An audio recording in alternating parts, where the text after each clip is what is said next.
Rolando Blackman, Mark Aguirre, Sam Perkins, and James. I don't know how he got in the league besides him being tall. Donaldson, he actually made some All-Star teams. That's his whole name. I don't know how he got in the league, and he actually made some couple All-Star teams. Donaldson, that's his whole name. Like pimp name, slip back, that's his whole name. But on their bench, they had Della Shrimp, they had Dale Ellison, a couple other guys who went to other places in the league and made All-Star teams. That's how you know the NBA really don't want parity. Because the thing is this: if you start drafting appropriately,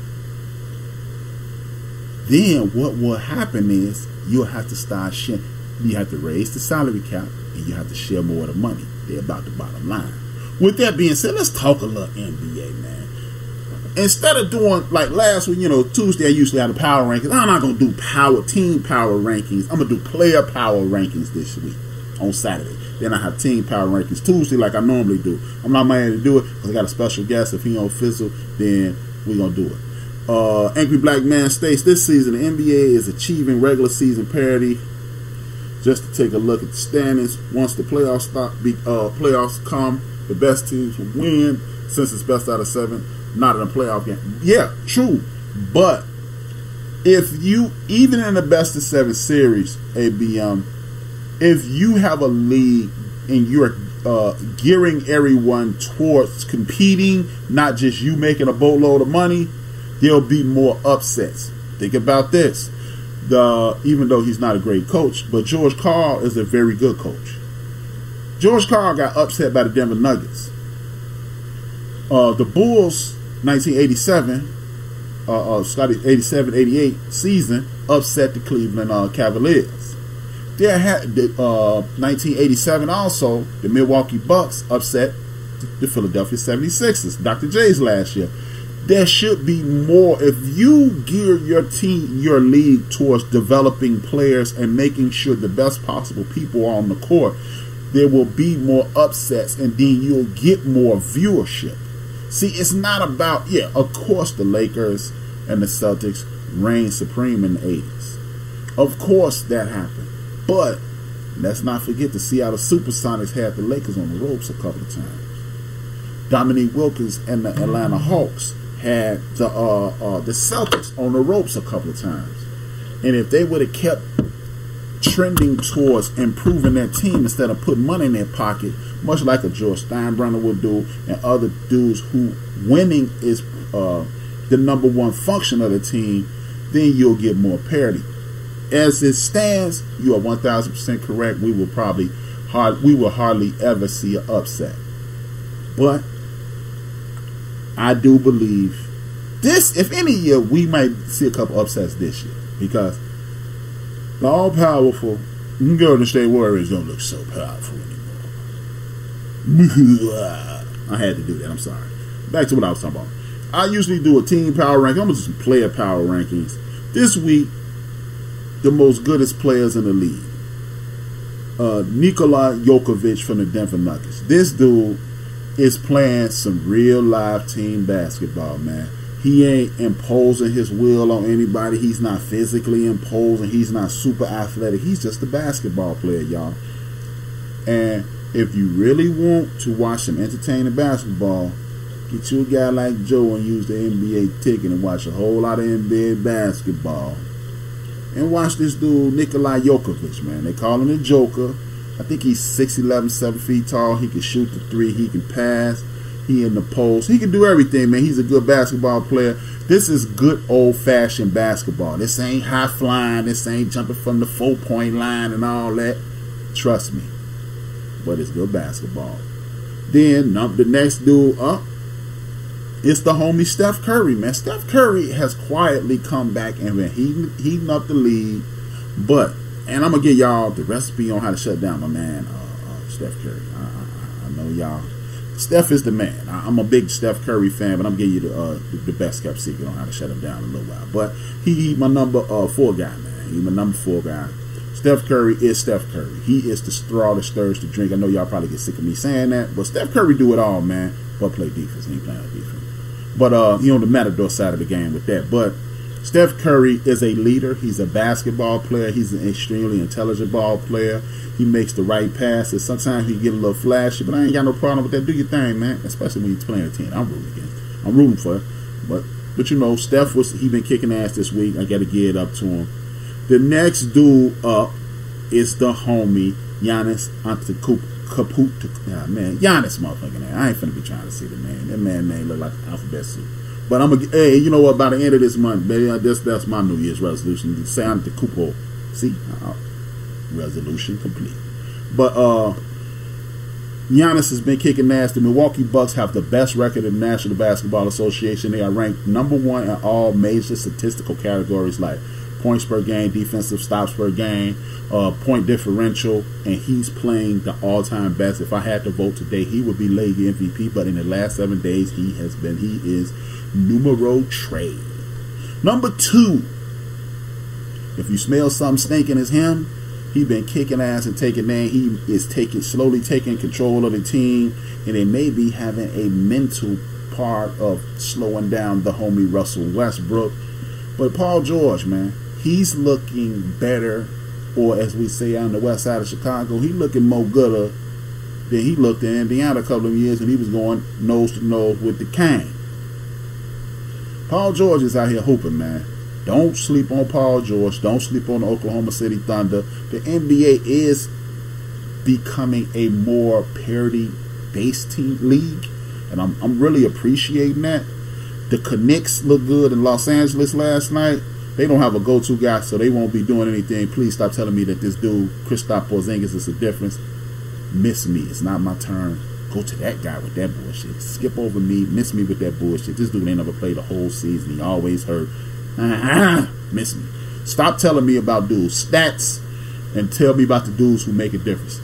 I know I'm talking out both sides of my mouth when I talk about that when my main man Anthony Davis, but he always have a bunch of players hurt. Anthony Davis has put a couple of teams in the playoffs and what y'all call the big bad wild wild west. So Kristaps, sorry, miss me with that bullshit. I'm not trying to hear that. But Paul George is the number 2 dude in the league this week, and my girl Mocha asked me, H-Rap, how can you have James Harden, your favorite player in the league? And over the last 7 days, question answered, Mocha. That's how. Now, when the playoffs start, I ain't gonna be talking so breezy to my girl Mocha. But over the last 7 days, James Harden been looking like James Harden. He hit that big shot the other day. If he just tried one of them in the playoffs, maybe he might hit one. But James Harden, the #1 player at the end of the bench, he is the end of the bench all-star of the week. Maybe I need to start doing that, man. Shout out to James Harden. Say about that, angry black man. So damn, why you so mad, son? But that is. Now, another issue, another point of conversation is this. Jimmy Butler. I am the last dude to be listening to the TV going, man, the white man say Jimmy Butler's a problem. So, yeah, boss, I'm going to say Jimmy Butler's a problem too. I'm not going to do that, y'all. But Jimmy Butler is the common denominator with 3 different issues. Jimmy Butler helped. Look. Jimmy Butler helped get Tom Thibodeau pushed out of. My main man Cedric Charter in the building, part of the original Fab Five in Chicago. Fab Five Bad Lie. We was the Fab Five before the Fab Five. My main man Cedric Charter. Welcome everybody. Everybody welcome my main man Cedric Charter in the building. But Jimmy Butler has been outside of his body for like 3 or 4 years, man. He helped get Thibodeau put out the room, even though, according to, what's the fat dude on ESPN, man? I can't think his name. Jason Windhorst. Jason Windhorst said the reason Jimmy Butler and Tom Thibodeau are out of Chicago is because Paxson Gar told him to play Jimmy Butler less so he couldn't get a max deal. Thibodeau said, I ain't gonna do that. And then Jimmy Butler said, he played him. Jimmy Butler was able to get a max deal, and then they forced him out the building because Jimmy Butler was saying he was working him too hard. Hey man, you're welcome, Jimmy. I just got you this big money, and then you just kicked my drawers in my ass. Thanks, Jimmy. What a pal. But anyway, so he get Tom Thibodeau run out of town. Then he goes up to Milwaukee with Tom Thibodeau because then in mid-season he realized the grass wasn't always greener on the other side of the fence. And then he go up there and get to act of the fool with Tom Thibodeau. He gets put out the building with that because he don't want to understand his role in this NBA situation. Jimmy, you're a low-key killer, man. You're a low-key killer. You're on the Paul Pressey side of the game, man. You're on the Michael Cooper side of the game. You on the Norm Nixon side of the game. You're not on the Isaiah Thomas, Charles Barkley side of the game, bro. And you damn sure ain't on the Michael Jordan, LeBron James, Magic Johnson side of the game. But you ain't on that second tier super duper. You are all-star. You're not a superstar, bro.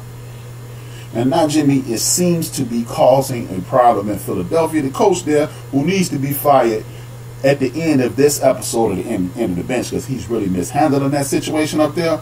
But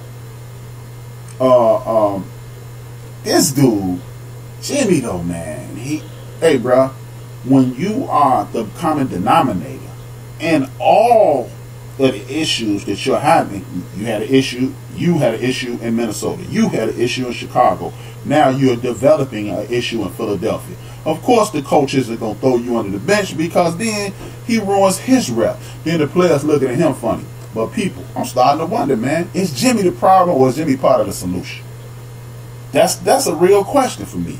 Is Jimmy part of the problem or is Jimmy part of the solution? And it's starting to look like Jimmy Butler is part of the fucking problem. Because if you have an issue with everybody, everywhere you go, there's only one common denominator, you. And if you agree, disagree, just want to participate, holler at your boy. I should put the number in the thing, 773-803-9824. It's the End of the Bench podcast. We halfway there. 773-803-9824. Y'all know how to get in contact with your boy. Next up, I believe that's me.